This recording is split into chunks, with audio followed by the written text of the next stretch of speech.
Good morning. Pretty soon we are coming to the close of our series of lectures. Today we are in session 10, which discusses data collection. Data collection refers to the ways and means by which a researcher obtains relevant information regarding the major ideas of the hypothesis of the study so that he can demonstrate whether or not the hypothesis could be verified. Now, in scholarly research in social sciences, there are three main ways of collecting data for research. These are the questionnaire, the interview, observation. These are the three main means of collecting data. But somehow, sometimes, a fourth approach added, which is documentary sources. All researchers use at least one and sometimes two or more of these methods in a particular piece of research. Before we discuss these one after the other, it is important to emphasize that researchers do not collect data just for collecting the data. Research data must have direct relationship to the hypothesis and or research questions, which are derived from the problem of the study. What this means is that data which are not related to the study should not be collected, no matter how interesting or how easily available they may be. So in this session, we shall discuss the three main popular instruments for collecting data, which are the questionnaire, interview, and observation. Having completed the session, I expect you to do the following: to be able to identify the different types of data collection instruments and distinguish amongst these, and then also describe the process of designing and administering each of these instruments, and then discuss the advantages and disadvantages of the different types of instrument. So our focus is on 1, the questionnaire, 2, the interview, and 3, observation. As usual, these are your references. As I have always told you, read the handouts I have given you, and then also alongside the relevant chapters of the references I have provided. Let us begin by looking at the questionnaire. What is a questionnaire? One definition, and a simple one, has this to say: any formally organized list of questions which are presented in a uniform manner to a number of persons is a questionnaire. Now, if you are filling an application form to a tertiary institution, the forms you complete are an example of a questionnaire. If you see your doctor when you are sick, the doctor asks you questions and write it on piece of paper. The piece of paper contains information or blank spaces that need to be filled. This is an example of a questionnaire. For instance, your date of birth, your name, where you come from, your postal address, and all that. This is an example of a questionnaire. Now, there are different types of questionnaire. Let us look at these types. The questionnaire is first classified according to, first, the nature of the information being sought. That is the nature of information you require. And under this classification, we have facts and opinion. It means that the questionnaire, under the classification of the nature of information being sought, you have two main types of questions. We have facts and opinion, questions that require factual answers and questions that require opinions. Now, secondly, the nature or format of the questions which are used. Under this classification, we have two main types of questionnaire. The first is the close-ended questions, and the second, open-ended questions. Let us look at the nature of the information being sought. From this perspective, let us first consider factual information. Factual information does not require much in the way of judgment or personal attitudes on the part of the respondents. It means that if you are answering a questionnaire which requires factual information, you don't need to apply your judgment. You just require the respondent to reveal information honestly and accurately. Opinion. Opinion relates to people's interest, their attitudes, their perceptions, behavior and knowledge, beliefs, etc., etc. Now, these can be investigated using questionnaire. Here, the respondent has the latitude to express himself the way he wants to express himself and give every information he knows about the subject. Now, 2, the nature of the questions used or question format. Under this classification, as I did say, we have the close-ended questions and the open-ended questions. Under the close-ended questions, there are 4 main types, which are 1, a two-way question type, the checklist type, the multiple choice question type, and then the ranking scales. Let us take a look at these one by one. We first look at the two-way type of questions. These are the types that offer a choice between 2 responses as shown below. Please take which is applicable, male, female. If you are answering a questionnaire or you are answering or you are completing an employment form, you will see that you are likely to be asked whether you are a male or female. This is an example of a two-way question. So if you are a male, you tick a male. If you cast your mind back to categorical variables in our session 2, it should be clear to you. Now, another example is the true or false types. A question may indicate whether a statement is true or false, or whether you disagree or agree, or whether yes or no. For instance, are you married? It's a question of whether you are married or not married. All these are examples of two-way type questions. Examples are what you've seen there. All these are examples. Still on close-ended questions, we are now on checklist, which provide respondents with a list of responses from which to select an answer. They can tick as many items or statements as they think are applicable. Let us look at the following examples.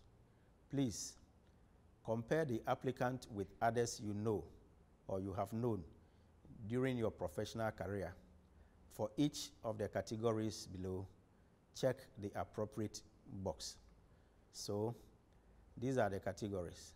Which of the following courses do you read at level 100? This is an example. So critical thinking, introduction to sociology, academic writing, science and technology, up to public relations. So you can tick as many as you want. This is the checklist. And then another example of the close-ended question is the multiple choice. This offers respondents a list of responses, normally in the form of statements, from which they can select the most applicable to them. The following is an example. Circle the letter of the correct answer to the question below. Which of the following level 200 courses is your favorite? A, information management. B, introduction to information technology. 3, principles of management. 4, introduction to computing. This is an example of the multiple choice type. You have to select your favorite by taking the correct answer. Now,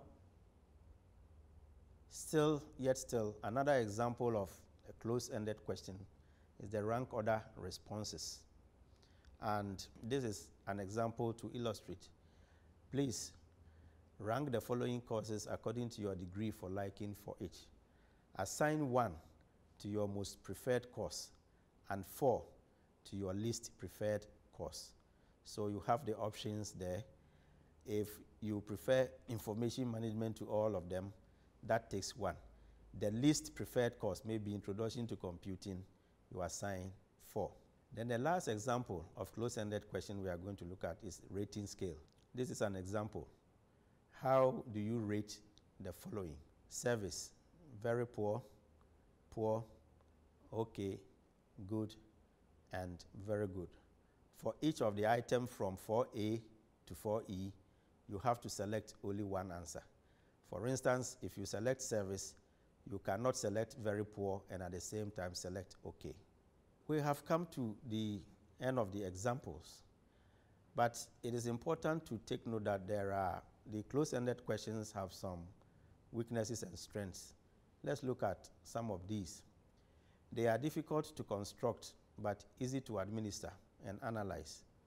With close-ended questions, the researcher needs only to tabulate the number of responses to each alternative in order to gain some understanding about what the sample as a whole thinks of an issue.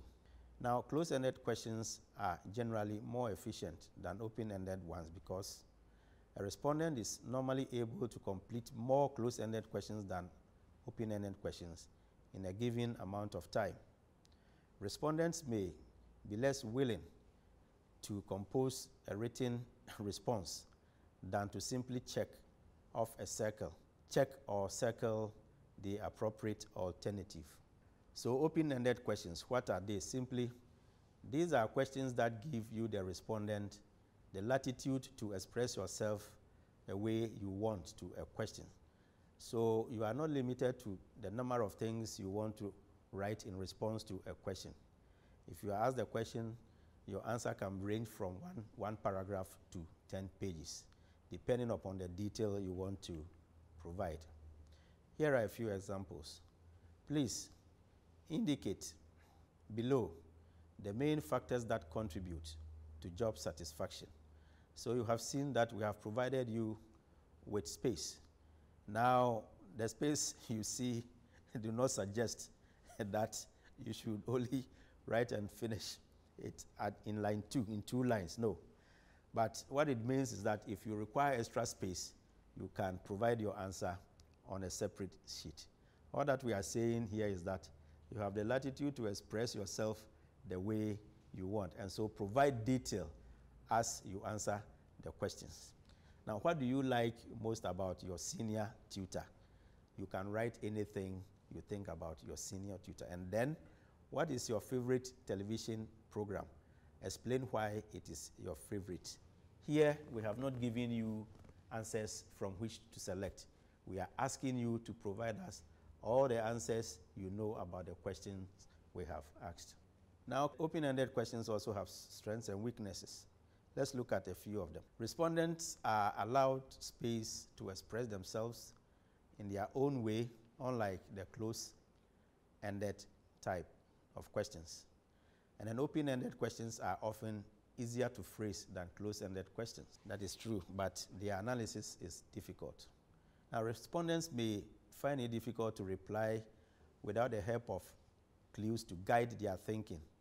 Or, if the questionnaire is designed to seek information about a subject with which they are unfamiliar, or seek their opinion on an issue on which they have no views.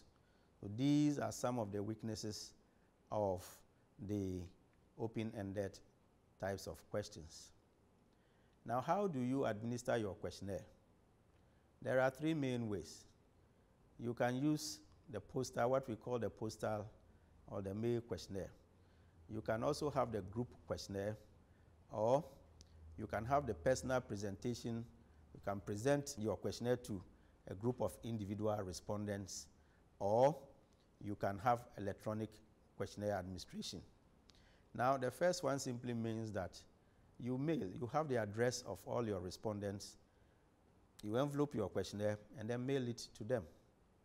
And then, with the second type, if all your respondents are grouped in one environment, for instance, on the University of Ghana campus, you can arrange with them, find a location, administer the questionnaire, Allow each and every individual to complete their questionnaire and then let them return them back to you.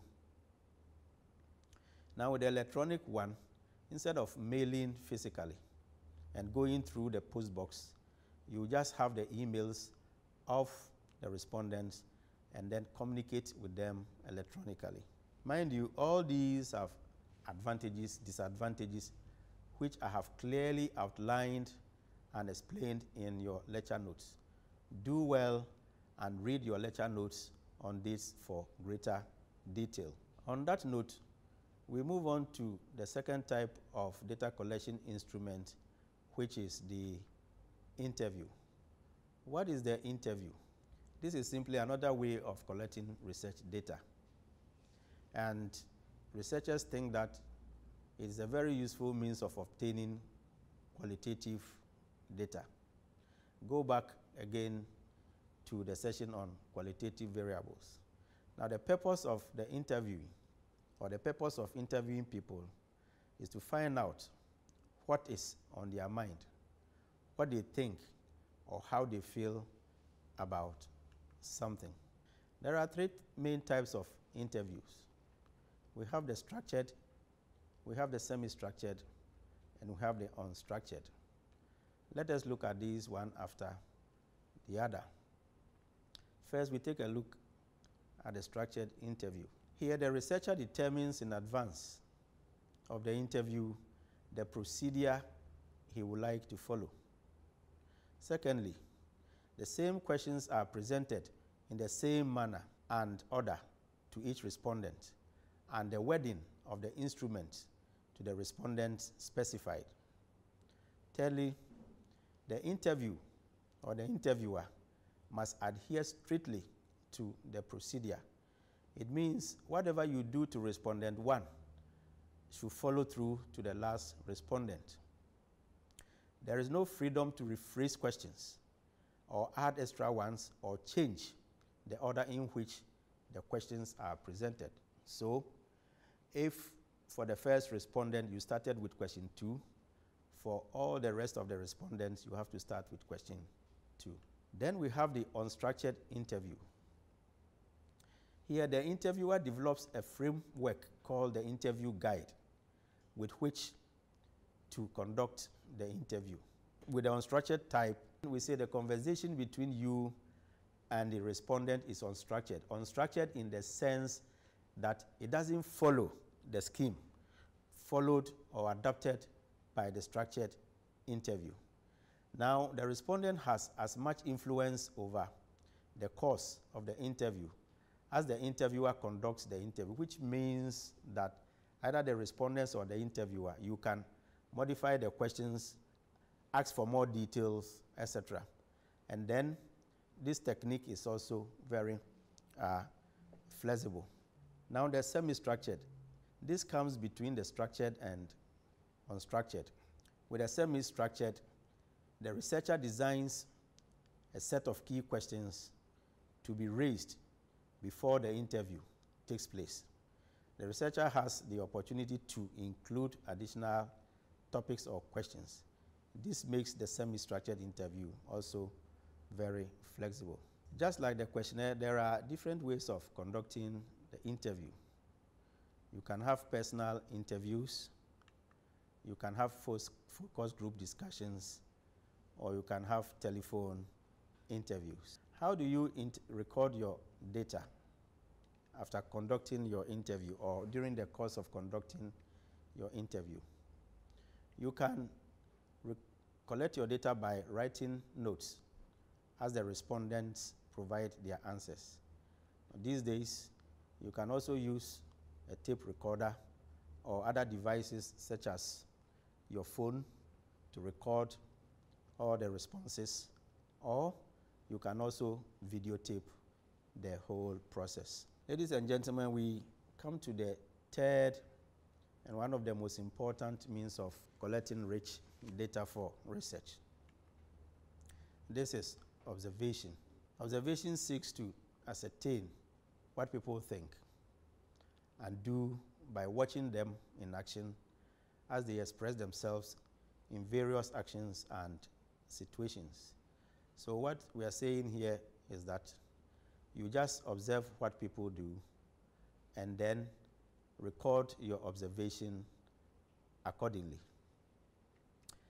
According to researchers, this means of collecting data offers the researcher a distinct way of collecting their data. That is, it does not rely on what people say, it does not rely on what they do, etc.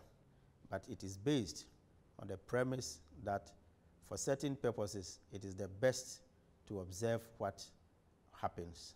So here you are not depending upon what people are telling you. You are seeing what you want to see, and you are recording your data according to what you see. When do you normally use observations? We say observations are appropriate in situations where full and or accurate information cannot be collected by questioning, because maybe respondents are either not cooperative or are unaware of the answers.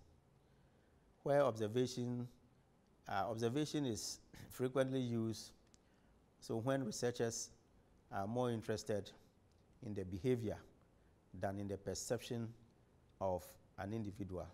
So if you are interested not in the perception of an individual, what he expresses, but that what he does, then the best instrument to use is the observation.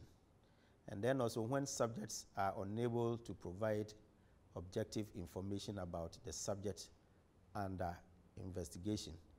It is not in all cases that you expect that people will give their objective opinion about an issue.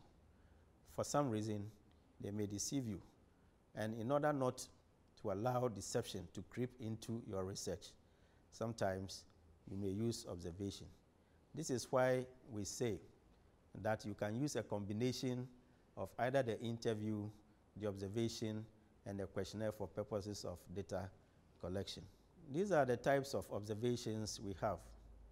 We have the non-participant observation or non-participant observer. Here, the researcher can collect the data in the role of a pure researcher without trying to become part of the situation being observed. So that if you want to observe a group of nurses working in a ward, you don't necessarily have to be part of them working as they are doing in the ward, but you present yourself as a different individual or entity trying to observe and collecting your data. So you are a non-participant of the actions that are going on in the ward. Now, participant observer here, as opposed to the first one, you, the researcher, enter the organization and the research setting, and then you become part of the situation under investigation. Again, if you want to, observe how nurses treat patients who come to the ward, you dress as a nurse, you'll be allowed to mingle amongst the nurses, pretend to work as a nurse, and then as you do that, you observe and then record your observations accordingly. We also have structured and unstructured observational studies. What is a structured observational study? Here, you, the observer, have a predetermined set of categories, of activities, or phenomena that you plan to study. That is, the items which are of interest to you are listed on a piece of paper. You refer to them, and then you observe them item by item, and then you record your observation accordingly. Unstructured observational study. Here, you don't have definite ideas as to what you want to study. You just want to observe everything that you see, and then record everything that you have observed. How do you record your observational data? You can record by a mechanical device. You can use the videotape, you can use sound recorders, or you can simply record by using pencil and paper. You can also have a checklist of observable categories. For instance, you want to observe the analytical ability of someone, quantitative ability, his command over a particular field and all that. So these are the observable categories that you want to observe. And then on the right-hand side are the answers or the observations that you are likely to come up with. Excellent, above average, average, below average, and then maybe no opportunity to observe. You would see that this is an example of a structured observation. Ladies and gentlemen, thank you once again for listening to this lecture. I hope you have understood clearly what has been said. I entreat you to go back to your lecture notes, read a section on data collection, and then read the relevant chapters of the textbooks I have prescribed for you. After that, go through the assignments and discuss them with friends. Thank you once again for listening. We shall meet again.